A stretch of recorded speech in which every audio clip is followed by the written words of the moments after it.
Welcome to the D.E.A.D podcast, where I discuss all things spooky and weird. I'm Desi, and today I'll be talking about Bloody Mary encounters. Let's get started.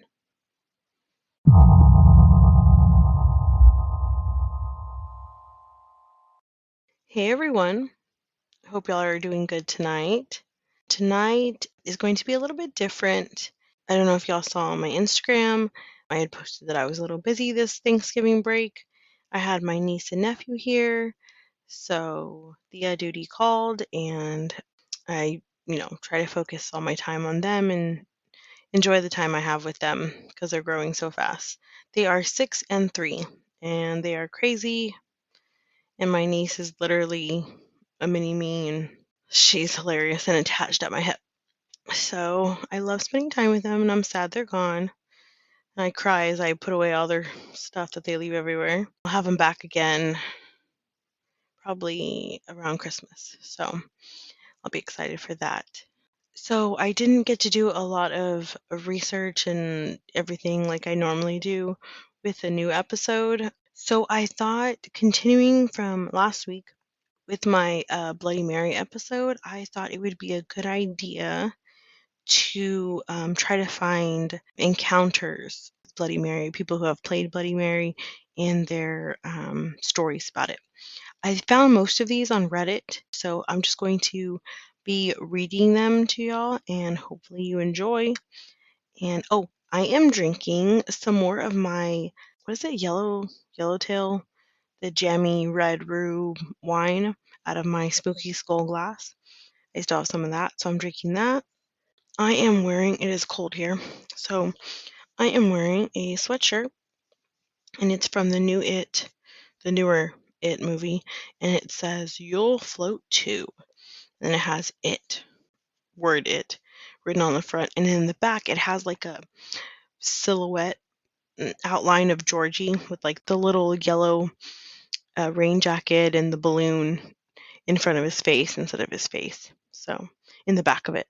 So I will post pictures of that on Instagram when I post about this episode. Let's get started on these encounters.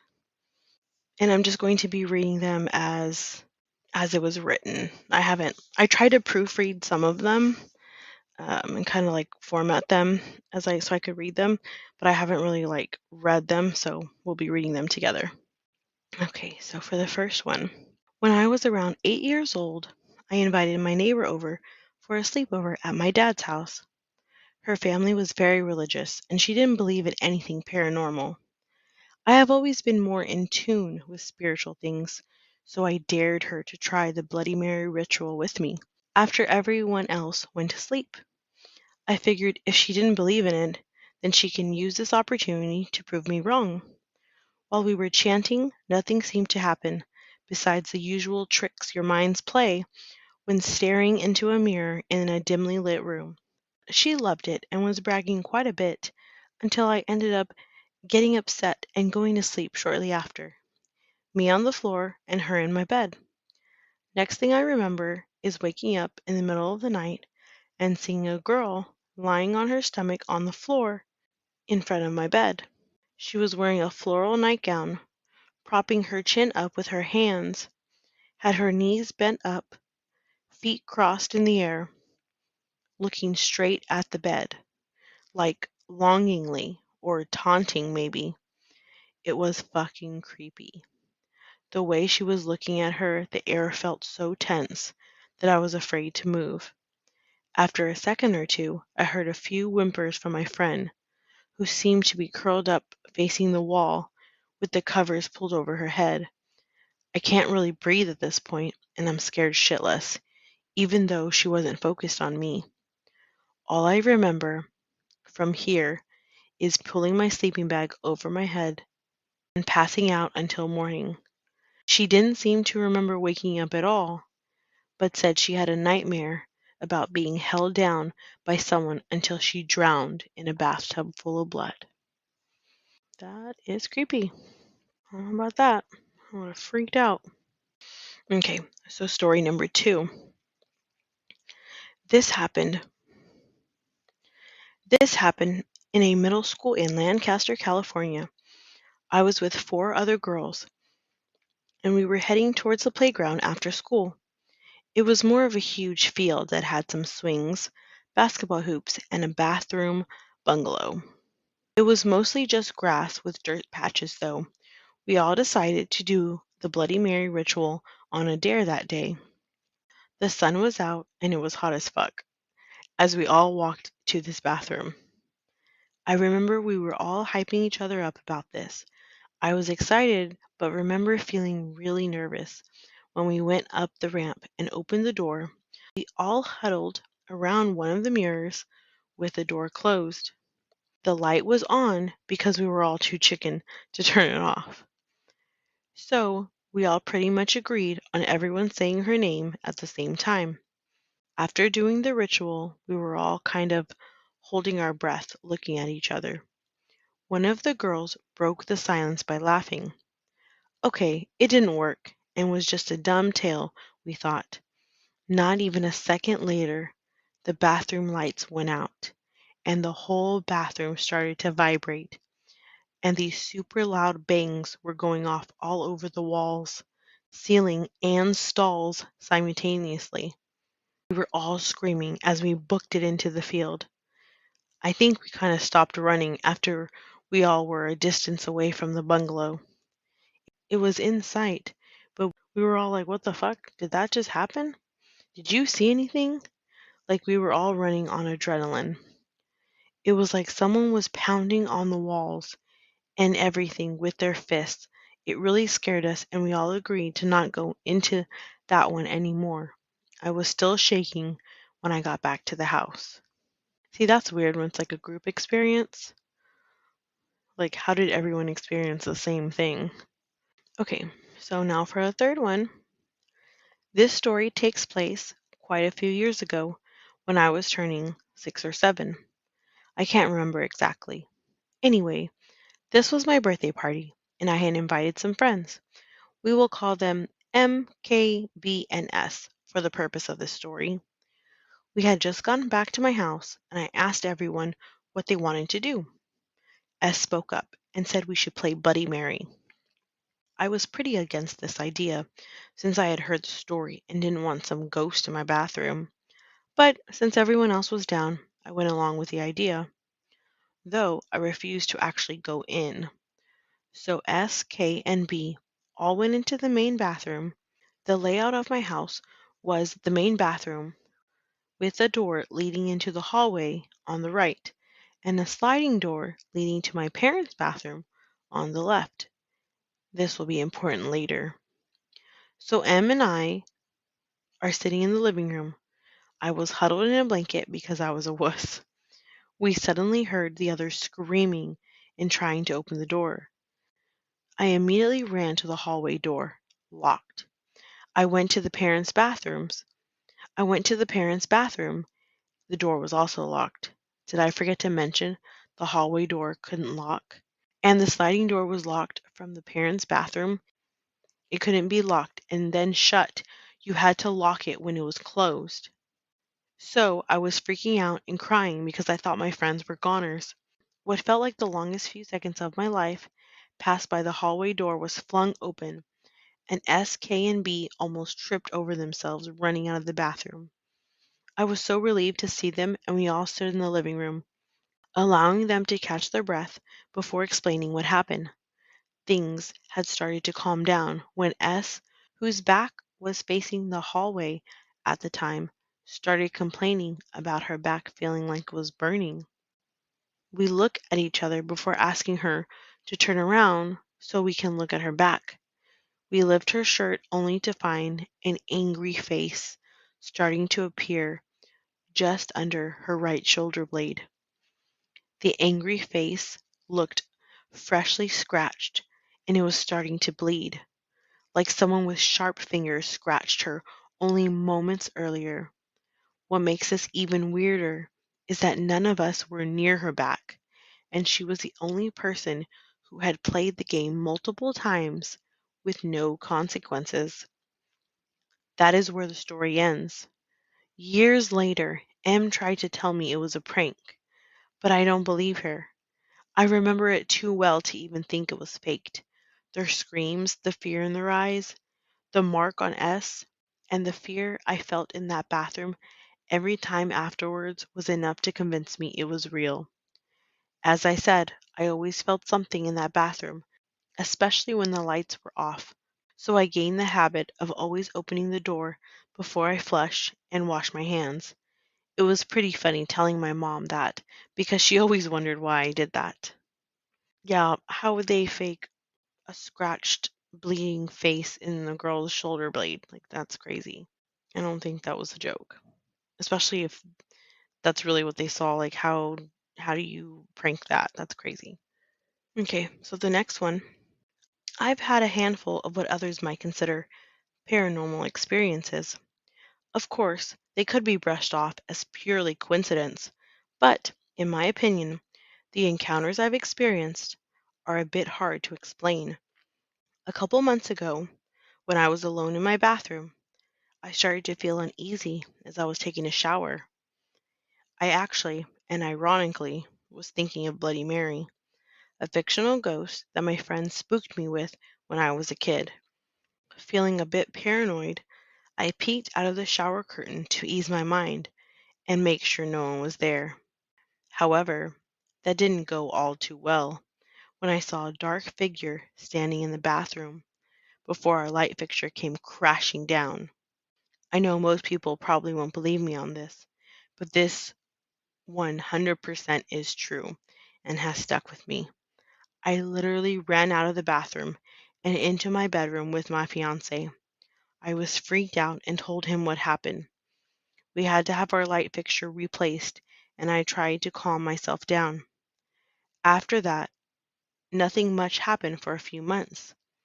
Then, during the middle of the night, around 2 or so in the morning, I was sitting and reading Avatar: The Last Airbender.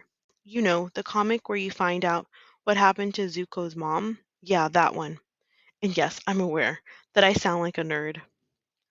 I had just wrapped up reading the story when, I kid you not, I hear a voice that doesn't sound male or female that doesn't sound male or female whisper the words, closer.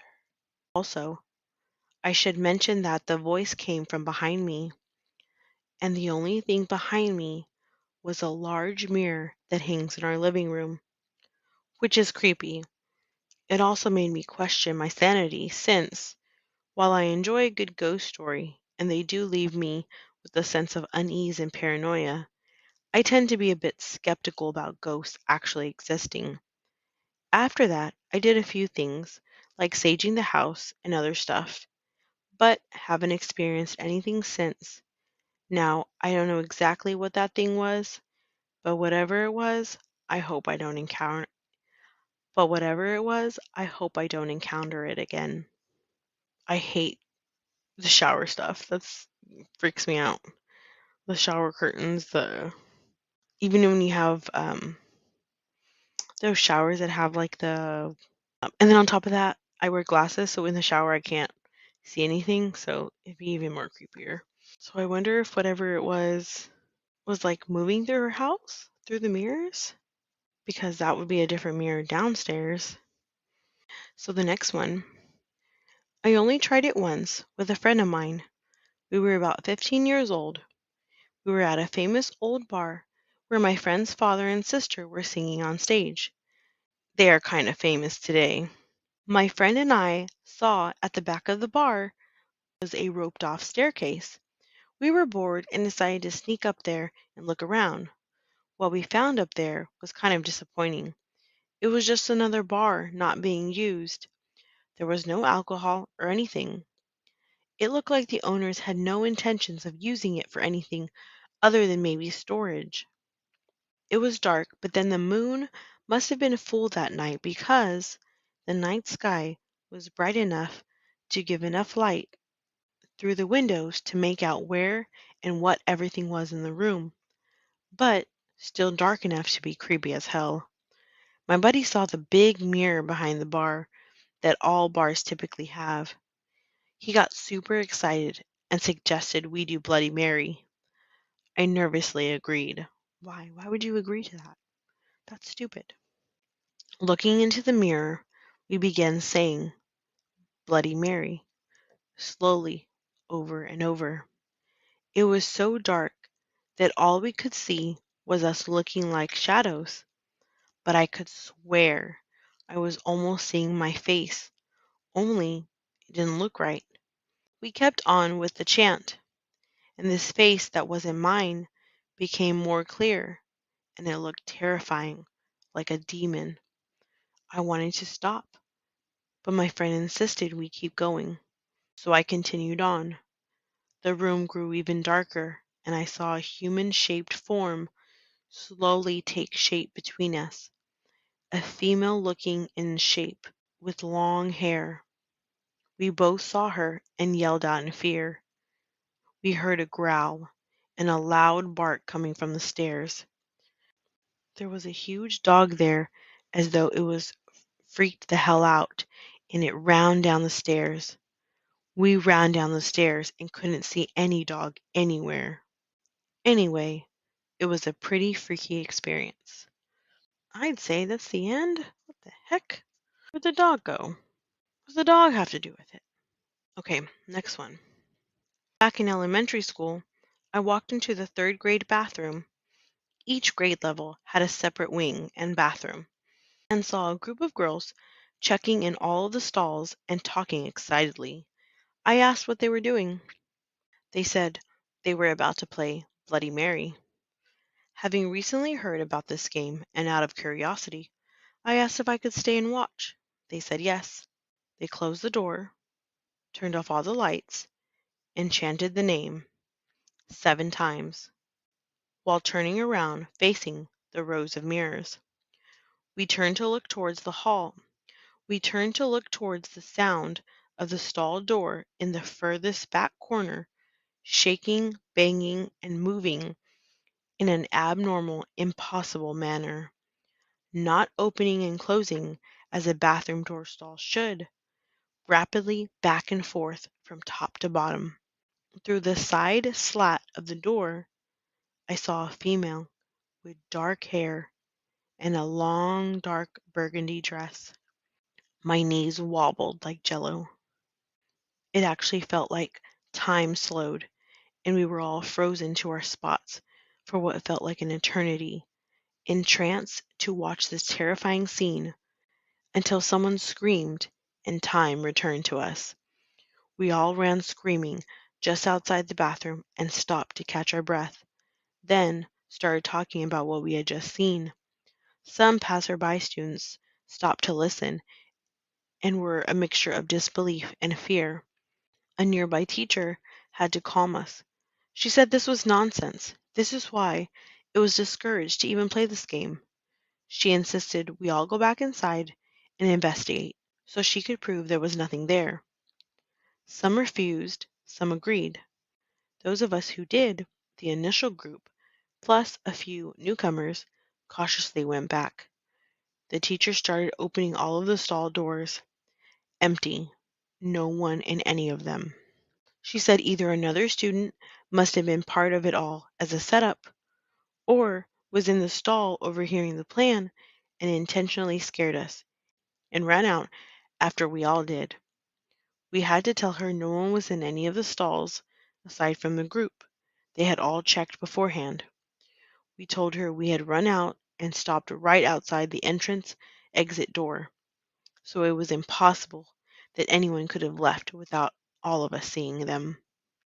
She said no one was to use the bathroom the rest of the day without a staff member present, and anyone caught playing this game again, even heard mentioning the name Bloody Mary, was going to be in trouble. It was banned throughout the entire school. The door, and especially the dress, are the scenes I keep remembering. As I got older, I'd recall that it was reminiscent of something worn in earlier centuries. So this next one. When I was in middle school, in the 90s, my sister and I were at a sleepover at a friend's house and decided to play Bloody Mary in the bathroom. We didn't believe that she was real, and we weren't scared at all. We didn't expect to experience anything supernatural. We turned the lights off, let our eyes adjust a bit, and then looked in the mirror and said, Bloody Mary, slowly 3 times. After the third time, my reflection, the little I could make out, started to distort into what I can only describe as evil. My mouth was closed, but in my reflection, it was open and abnormally wide. The thing in the reflection had green skin, and instead of eyes, there were big empty sockets. My sister saw it too, and we started screaming and crying and bolted out of the bathroom. I don't know what we experienced that night. I still think about this decades later. I've read that our brains can trick us into seeing things that aren't really there. But we saw the exact same thing. See, that's what I always say. Like, if it's more than one person, that's weird. Okay, so this last story is, it said it was similar to Bloody Mary, but not exactly. So that's what I'm going to end with. I have something like Bloody Mary, but it's also rather different. Years ago, when I was about 11 or 12, I had a few friends over for a slumber party. We were all in the basement of my house. Already creepy being in the basement. Hate basements. We don't really have them where I live in Texas because it floods, so, but basements are creepy. And most of us were playing video games while some were watching a movie or TV show in another space of the basement. We were all up very late, around 3 a.m. One of the boys decided to try something scary. He told us about Bloody Mary, and I was not down for it. Given my history with the supernatural and paranormal, so he decided to make up a ritual of his own, inspired by Bloody Mary. He had us find a candle and told us to enter the bathroom and to have the candle lit and off to the side of the mirror while we stared at it, then instructed us to recite, revealed to us 10 times. Again, he just made this whole thing up, and I was not happy about it. Anyways, there's 8 of us kids in this basement at 3 a.m. So everyone tried the made up ritual and nothing happened. Then it was my turn. I was really nervous and my body started trembling. But these kids were from my neighborhood and I was really trying to create some friendships. A girl in the group saw me visibly trembling and offered to go with me into the bathroom to do the stupid thing.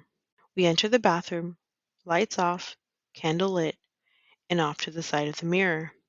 She's holding my hand, and we both stare into the mirror and recite, revealed to us 10 times. After we finish the chant, the room suddenly got very cold, and next thing I know, the girl looks into the mirror and screams, and the candle burns out. We both frantically feel around and search for the light switch and door. We ended up stumbling out of the bathroom, and somehow I ended up with a cut on my upper right shoulder, almost like a claw mark. Everyone outside the bathroom was freaking out and asked what happened. The girl said that when we finished the chanting, she looked in the mirror and saw a gross, messy, twisted face with orange eyes on my face looking at her and smiling with a very creepy look. I remember looking at the mirror and seeing nothing on either of our faces or anywhere in the bathroom. I believed the girl, though, given my personal history. While all of this questioning and explanation was happening, the bathroom door behind us was wide open and then just slammed shut on its own. Everyone freaked, and I ran upstairs to grab this weird rock that my mom got from a family friend. All I know was that rock was special. Whenever something weird happened around the house, my mother would put the rock in the area where the activity occurred and it would stop permanently. I took the rock and had the group of kids turn all the lights on in the basement, and they bravely pushed the bathroom door open turned on the light in there, and I ran in and placed the rock on the sink counter. And it literally shook for a few seconds and then stopped. Everyone, including me, just stood in shock and awe. The kids decided it was best to spend the rest of the slumber party asleep upstairs in my bedroom. That was the first and last slumber party I had at my house for me. Yeah, I would say so. I would not be having other slumber parties. So those are all the stories I got for you. Definitely this last one was probably the creepiest, I think, but they were all pretty creepy. Let me know what you think. And again, sorry for not having a full episode for you, but let me know if you enjoyed this type of episode, if you enjoyed the reading or you enjoyed the stories. I can obviously always do more of them.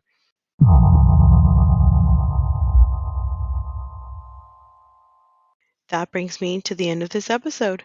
Thanks for listening to the D.E.A.D podcast. Please follow me on Instagram, Facebook, and TikTok at the D.E.A.D podcast.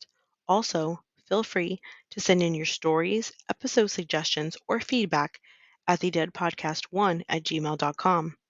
If you enjoyed this show, please rate and review the podcast on whatever platform you are listening on, and be sure to come back next week for my next episode.